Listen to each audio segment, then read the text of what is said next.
تو انہوں نے فرمایا جاؤ تم لے کر آؤ۔ تو وہ لے کر آئے تو انہوں نے ایک خوراک جو تھی اس میں سے وہ کھا لی۔ تو انہوں نے پوچھا یہ آپ نے کیوں کھائی؟ تو وہ کہنے لگے کہ میں جب بازار گیا تھا تو وہاں پر ایک پاگل جو تھا وہ مجھ سے چمٹ گیا،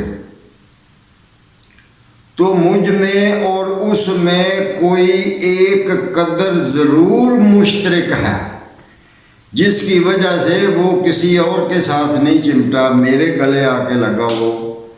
تو میں نے سوچا سمجھا ہے کہ میرے اندر بھی کوئی ایک قدر جو ہے پاگلوں والی وہ ضرور ہوگی جو کہ ابھی تک ظاہر نہیں ہوئی، تو اس لیے احتیاطاً میں نے یہ ایک خوراک جو تھی وہ کھا لی ہے کہ وہ اثر جو ہے اس کا وہ زائل ہو جائے۔ تو جب دو آدمی آپس میں بیٹھتے ہیں، گپیں لگاتے ہیں، اپنا وقت پاس کرتے ہیں، تو ان میں کوئی نہ کوئی ایک دو قدر ضرور مشترک ہوتی ہے، اگر نہ ہو تو وہ بیٹھ ہی نہیں سکتے۔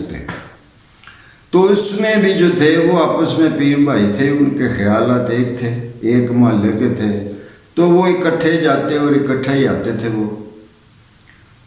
تو جب انہوں نے بابا جی کے پاس پہنچنا تو وہ جو دوسرا بندہ تھا ان کا پیر بھائی، تو اس نے ان کے آگے اپنی قلبی واردات جو تھی، جو اس کے دل پہ گزرتی تھی، جو دل پہ وارد ہوتا تھا، وہ ان کو جا کے وہ بتاتا تھا، اور آپ پھر اس کی وضاحت جو تھے وہ فرماتے تھے۔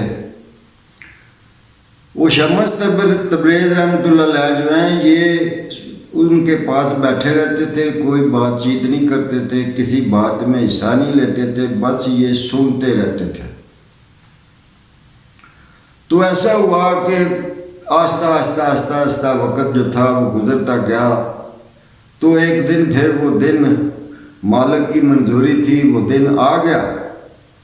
تو بابا کمال الدین جندی رحمۃ اللہ علیہ نے شمس تبریز سے پوچھا کہ تم بھی یہاں پر آتے ہو، میرے مرید ہو، یہ بھی میرا مرید ہے، یہ آ کے کئی باتیں مجھ سے پوچھتا ہے، کرتا ہے، میں اس کی وضاحت کرتا ہوں، تمہارے قلب کے ساتھ کبھی کوئی واردات نہیں ہوئی؟ تو شمس تبریز رحمۃ اللہ علیہ جو تھے وہ کہنے لگے بابا جی ہوتا بہت کچھ ہے، بہت کچھ ہوتا ہے، لیکن میرے پاس وہ الفاظ نہیں جن کا استعمال کر کے میں اپنی قلبی واردات جو ہے وہ آپ کے سامنے بیان کروں، اس لیے میں پھر خاموش رہتا ہوں، میں محتاج ہوں، میرے پاس زبان نہیں ہے، تو میں خاموش بیٹھا آپ کی باتیں جو ہیں وہ میں سنتا رہتا ہوں۔ اتنی عاجزی کے ساتھ انہوں نے یہ جواب دیا۔ ادھر سے اللہ کی منظوری کا وقت تھا، تو بابا کمال الدین جندی رحمۃ اللہ علیہ جو تھے وہ جوش میں آ گئے، ان پر مستی سی طاری ہو گئی، جذب کی کیفیت جو تھی وہ طاری ہو گئی، وہ اٹھ کے کھڑے ہو گئے۔ جب وہ کھڑے ہو گئے تو وہ دونوں مرید جو تھے وہ بھی کھڑے ہو گئے۔ تو انہوں نے شمس تبریز کو اپنے سینے کے ساتھ لگایا، خوب پینچا، بڑا پیار کیا، بڑے تھاپڑے ان کی کمر پہ لگائے، تو فرمایا اچھا تو یہ بات ہے، تم زبان کے محتاج ہو اس لیے نہیں بولتے، لو پھر اللہ تمہیں ایسی زبان عطا کرے گا جس کا ڈنکا جو ہے پورے عالم اسلام میں بجے گا۔ دعا دے دی، وہ اللہ کی طرف سے پیغام تھا، وقت مبارک گھڑی تھی، تو ان کی جو تھی وہ دعا جو تھی وہ قبولیت کا درجہ رکھتی تھی۔ تو کچھ دنوں بعد جب دوسری ملاقات ہوئی تو آپ نے بابا کمال الدین جندی رحمۃ اللہ علیہ نے ان کو امر لگا دیا، آرڈر دے دیا کہ آپ کونیا چلے جائیں۔ وہاں ایک مولانا رومی نام کا آدمی ہے، اس کو جا کر گرمائیں۔ تو وہ مرشد کے حکم پر شمس تبریز جو تھے وہ کونیا، مولانا کے شہر میں، مولانا اس وقت کونیا میں رہتے تھے۔ ان کے والد بہاؤالدین، ان کا جو اصل نام ہے، یہ ان کا خطاب لقب ہے، ان کو خطاب دیا گیا ہے مولانا روم۔ ان کا اصل نام جو تھا وہ محمد تھا، اور ان کے باپ کا نام بھی محمد ہی تھا، اور ان کے دادا کا نام بھی محمد تھا۔ یہ میرے پاس ان کی مثنوی شریف پڑھی ہے، یہ تیسری اور چوتھی جلد ہے۔ اس کا مترجم جو ہے وہ ہے مولانا قاضی سجاد حسین صاحب، اس کے مترجم ہیں، اور اس کے صفحہ نمبر 204 چوتھی جلد میں سبحانی ما اعظم شانی کی جو ہے تشریح وہ مولانا جلال الدین رومی رحمۃ اللہ علیہ نے کی ہے۔ تو دوستو وہ اپنے مرشد کے حکم کے مطابق پھر وہ کونیا گئے۔ تو اس وقت ہوتا ایسے تھا کہ ان کی گلی میں نا ایک چبوترا بنا ہوا تھا، جیسے یہاں پر بھی جو ہے ہماری گلیوں میں بھی پہلے پرانے زمانے میں ہوتے تھے، لیکن اب نہیں ہوتے۔ اب تو لوگ جو ہے وہ ایسا اپنے گھر کے باہر تھڑی بناتے ہیں کہ اس پہ پتھر وغیرہ سارا کچھ لگا دیتے ہیں۔ وہ چبوترے ہوتے تھے جن پر 20-25 آدمی جو ہیں وہ بیٹھ سکتے تھے۔ تو وہ بندے وہاں آتے تھے تو وہاں مولانا روم جو تھے وہ نکل کے آ کے وہاں پر جلسہ کرتے تھے، اور لوگوں کو جو ہے وہ ہدایات جو ہے اپنے علم کی روشنی سے لوگوں کو منور کرتے تھے۔ تو مولانا جلال الدین رومی اس دن وہاں پر بیٹھے ہوئے تھے، تو شمس تبریز مجذوبی حالت میں، کپڑے ان کے پھٹے پرانے، سر کے بال جو تھے وہ کھلے ہوئے اور پٹے ہوئے، ککھ مٹی جو ہے وہ ان کے سر پر جو تھا وہ پڑا ہوا تھا، کپڑے بھی ان کے میلے۔ وہ بھی آ کے ان کی مجلس میں بیٹھ گئے۔ مولانا آواز کرتے رہے۔ جب کچھ تھوڑا سا وقفہ ہوا تو شمس تبریز رحمۃ اللہ علیہ جو تھے انہوں نے پوچھا، مولانا صاحب میں ایک سوال پوچھنا چاہتا ہوں۔ تو مولانا نے فرمایا کہ پوچھیں۔ تو اس نے کہا کہ میں نے پڑھا ہے کہ باجزید بستامی رحمۃ اللہ علیہ نے ساری زندگی خربوزہ نہیں کھایا۔ کیوں نہیں کھایا؟ اس لیے خربوزہ نہیں کھایا کہ ان کو یہ پتہ ہی نہیں چلا۔ بہت تلاش کیا انہوں نے، کتابوں میں بہت ڈھونڈا، بہت لوگوں سے پوچھا، لیکن کسی نے بھی ان کو نہیں بتایا کہ آپ صلی اللہ علیہ وآلہ وسلم نے خربوزہ جو تھا وہ کیسے کھایا، کس طریقے سے کھایا۔ تو ان کو حضور کے طریقے کا پتہ نہیں چلا، اس لیے انہوں نے ساری زندگی خربوزہ ہی نہیں کھایا۔ سبحان اللہ، ان کی اتباع کا یہ عالم تھا۔ تو سوال یہ ہے کہ اتباع کا یہ عالم ہو کہ ایک نعمت اللہ تعالیٰ کی طرف سے دی ہوئی بڑی اچھی نعمت، لوگ بہت شوق سے کھاتے ہیں اس کو، تو بایزید نے وہ نعمت جو تھی وہ ترک کر دی، کھائی نہیں، اسی لیے کہ طریقے کا پتہ نہیں چلا کہ آپ نے کیسے کھایا۔ کیا عالم ہے اتباع کا؟ تو مولانا یہ تو بتائیں کہ ایک طرف تو اتباع کا یہ عالم ہے اور دوسری طرف وہ کہہ رہے ہیں کہ سبحانی باعظم شانی، کہ میں ہی پاک ہوں، میری شان سب سے بڑی ہے۔ یہ کیا بات ہوئی؟ جب کہ حضور نے منزلوں پہ منزلیں طے کرتے رہے، لیکن آپ نے کسی بھی مقام پر اس جیسے الفاظ جو ہیں وہ نہیں بولے جو کہ بایزید نے بولے۔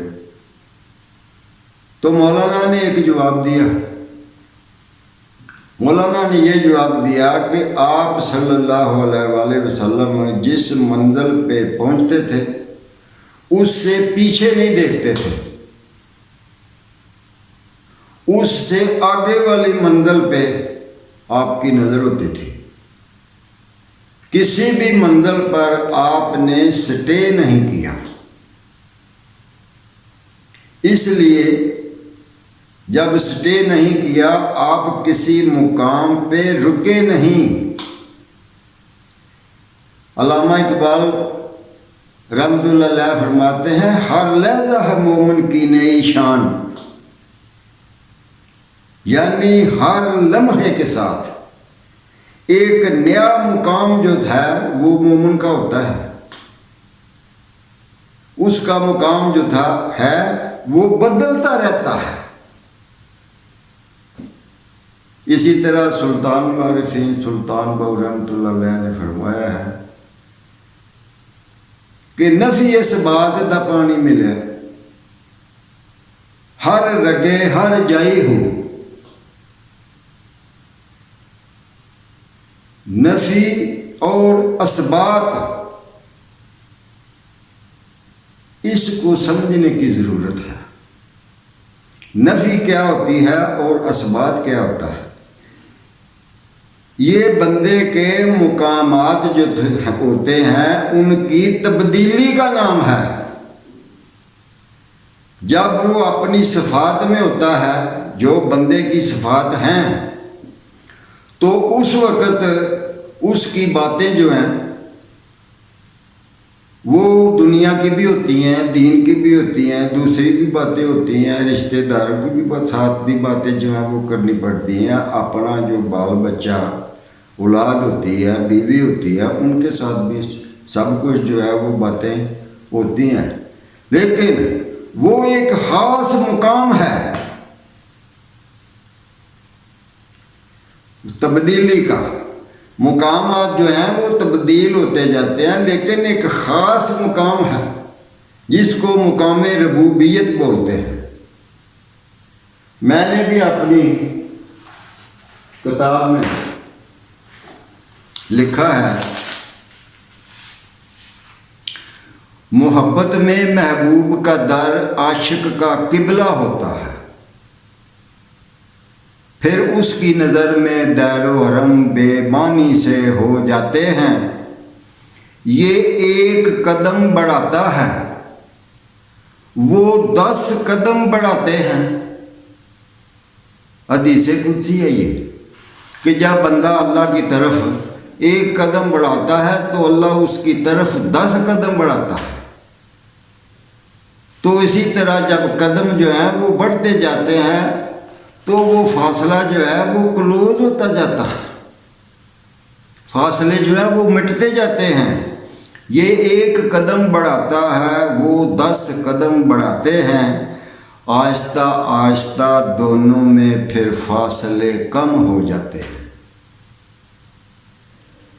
عجز کے خنجر سے جب فخر کے پر کٹ جاتے ہیں، پھر قلب مصفا ہوتا ہے، صفائیاں ہو جاتی ہیں، پھر قلب مصفا ہوتا ہے، وہ جلوہ نما ہو جاتے ہیں۔ بہت سی جگہ پر علامہ صاحب نے جو ہے وہ اس کی وضاحت کی ہے۔ بندہ اپنی خواہشوں سے جب جدا ہو جاتا ہے، جب بندے نے اپنی مرضی اپنے مالک کی مرضی میں شامل کر دی کہ جو تم کہو گے وہی کروں گا، اپنی مرضی سے کچھ نہیں کروں گا، تو پھر اس کی مرضی میں اللہ کی مرضی جو ہے وہ داخل ہو جاتی ہے۔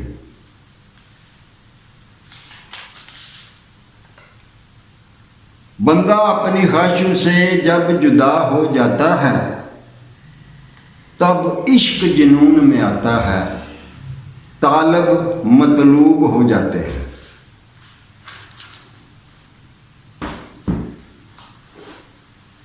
تو وہ مقام جو ہے اس کی تبدیلی جو ہے اسی کو نفی اور اثبات سے جو ہے وہ بتایا گیا ہے کہ کبھی نفی ہوتی ہے، کبھی اثبات ہوتی ہے۔ جب اثبات ہوتی ہے تو اس وقت وہ ذات خود بول رہی ہوتی ہے۔ اس کی تفصیل جو ہے وہ میں تھوڑا آگے چل کے آپ کو بتاؤں گا۔ تو انہوں نے جب بتایا کہ آپ نے سٹے نہیں کیا تو باجید بستامی نے ایک مقام پہ جب وہ مقام آیا تو اس پہ انہوں نے سٹے کر لیا، اس کو پسند کر لیا، تو اس لیے ان کی زبان سے جو تھے یہ کلمات جو ہیں وہ نکلے۔ مولانا نے اس کی بہت اچھی وضاحت کی ہے، میں آگے چل کر آپ کو بتاؤں گا اس کے بارے میں۔ تو شمس تبریز رحمۃ اللہ علیہ نے بولا مولانا یہ بات نہیں ہے، یعنی اس بات کو مولانا کے جواب کو رد کر دیا، کہا مولانا یہ بات نہیں ہے، اتنا کہہ کے اٹھ کے چلے گئے۔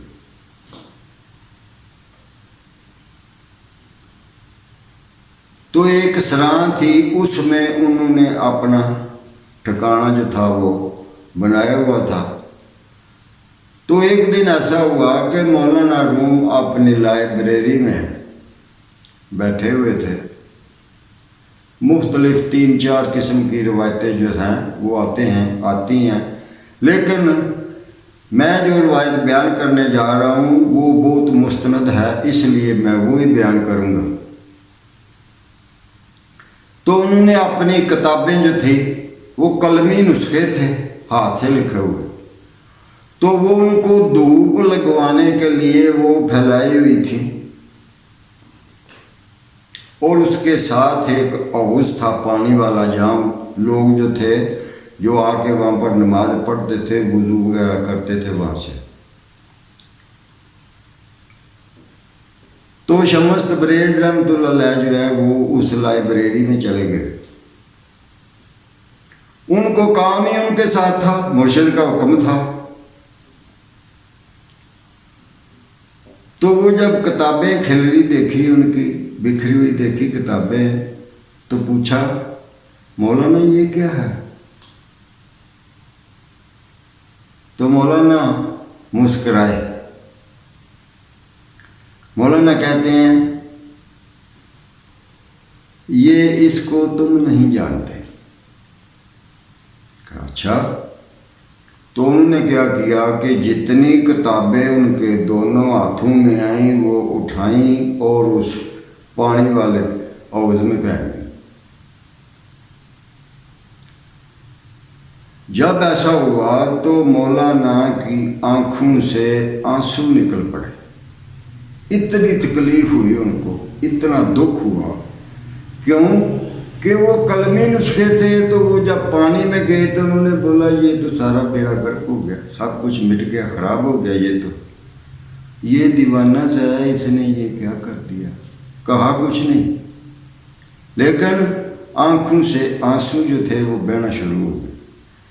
تو جب ان کے آنسو بہتے ہوئے شمس تبریز نے دیکھے تو پوچھا وہ مولانا کیا ہو گیا؟ تو مولانا فرماتے ہیں میری ساری زندگی کی کمائی جو تھی وہ یہی کچھ تھا، جو تم نے پانی میں پھینک دی، یہ سارا بیڑا غرق ہو گیا۔ تو وہ کہنے لگے مولانا رو مت، سب ٹھیک ہو جائے گا۔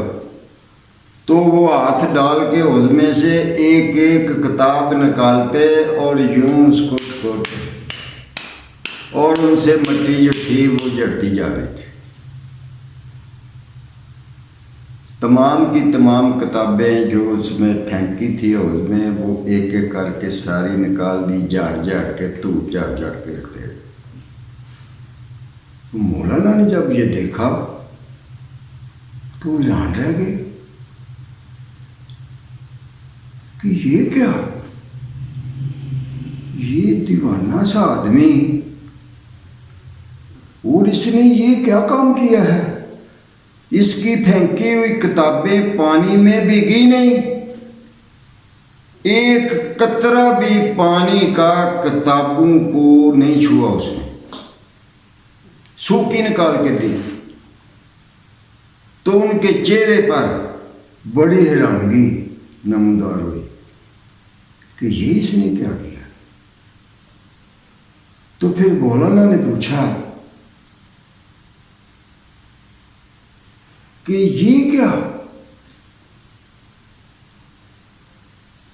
تو شمس تبریز کہنے لگے وہ میں نہیں جانتا تھا، یہ تم نہیں جانتے۔ ہوئے مجھے کہا تھا کہ یہ کتابیں جو ہیں یہ تم نہیں جانتے، ان کو تم دیوانے ہو۔ تو چلو ٹھیک ہے، میں وہ نہیں جانتا، تم یہ نہیں جانتے۔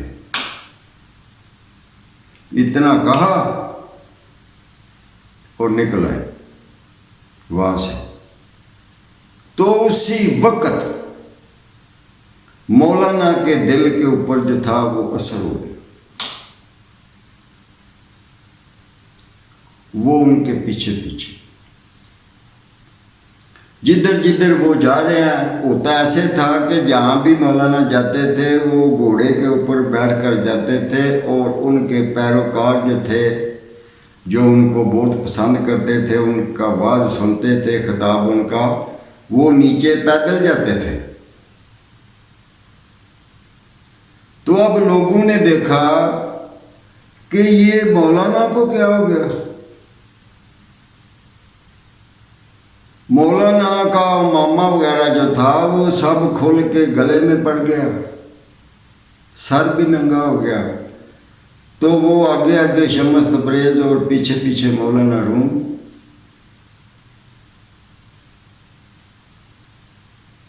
اپنی ہوش نہیں رہی کہ یہ میں کیا کر رہا ہوں، میری تو لوگ بہت عزت کرتے ہیں، مجھے بہت سلام ہوتے ہیں، میں جدھر بھی جاتا ہوں لوگ جھک کر سلام کرتے ہیں، اور آج جو ہے میں اس دیوانے کے پیچھے جو ہے وہ بھاگا جا رہا ہوں۔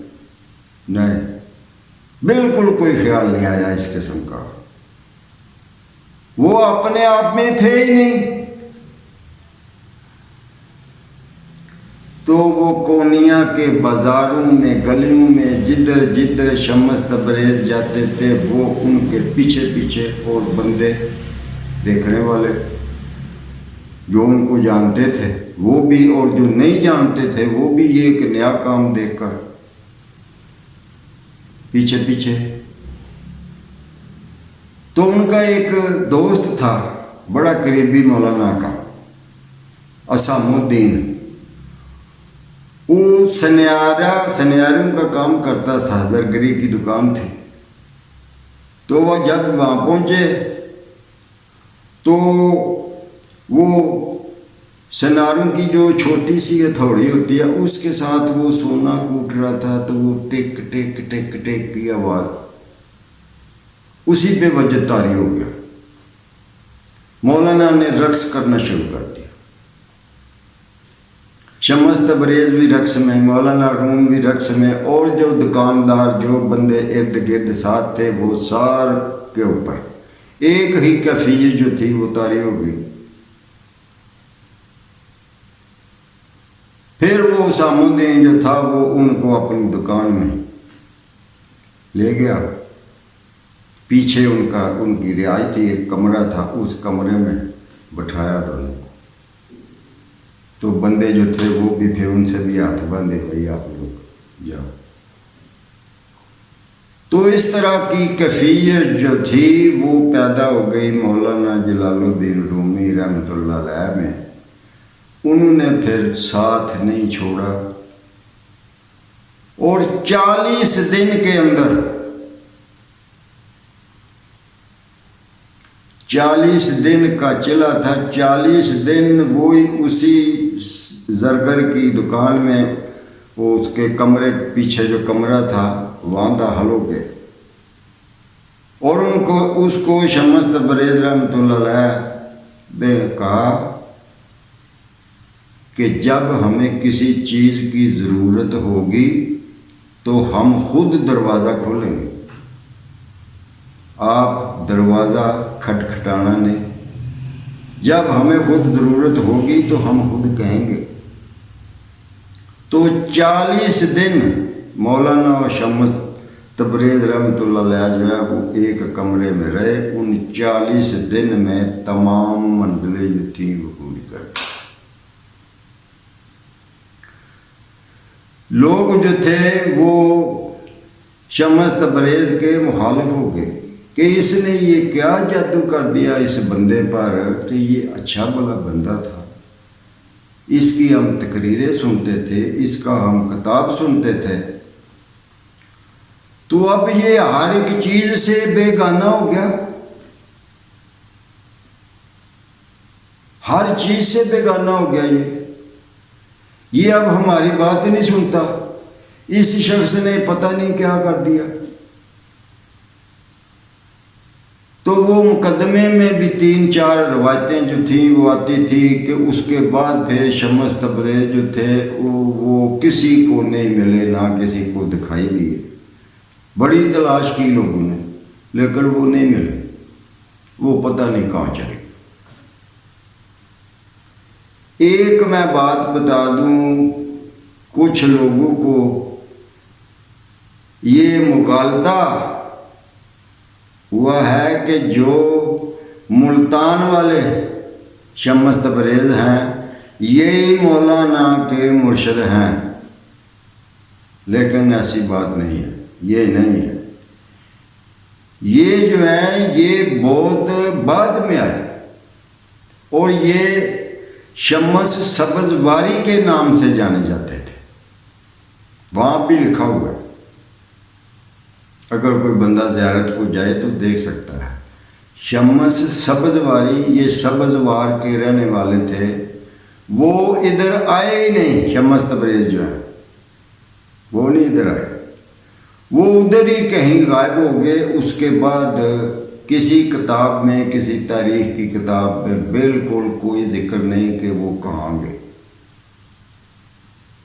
بہت تلاش کی، بہت سے بندے جو تھے وہ گئے ان کی تلاش میں، کچھ جو تھے وہ مولانا کی وجہ سے، عقیدت مندی کی وجہ سے تلاش، اور کچھ جو تھے وہ ان کو مارنے کے لیے، قتل کرنے کے لیے ان کو تلاش کرتے رہے، لیکن وہ کسی کو نہیں ملے۔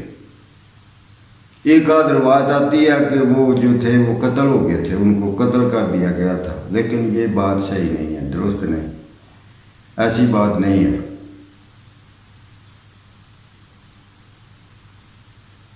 تو دوستو یہ تعارف جو تھا یہ کرانا اس لیے ضروری تھا تاکہ آپ لوگوں کو پتہ چل جائے کہ یہ ملاقات کیسے ہوئی، یہ پیر مرید جو تھے وہ کیسے بنے۔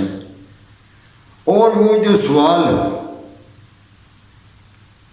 شمس تبریز رحمۃ اللہ علیہ نے مولانا سے کیا تھا، سبحانی معاذ شانی، اس کی جب ان کی کیفیت بدلی، حقیقت کا ان کو پتہ چل گیا، وہ فاصلے جو تھے وہ کلوز ہو گئے، کم ہو گئے۔ جب طالب جو تھا وہ مطلوب ہو گیا تو پھر ان کو سمجھ آئی اس سوال کی، پھر اس کی انہوں نے تشریح کی بایزید بستامی رحمۃ اللہ علیہ کے اس قول کی انہوں نے پھر تشریح کی کہ وہ بات جو تھی وہ کیسے تھی، تو وہ میں انشاءاللہ اگلے ویلاگ میں جو تھا اس کی تشریح جو ہے وہ بیان کروں گا۔ تو جب تک کے لیے السلام علیکم ورحمۃ اللہ وبرکاتہ۔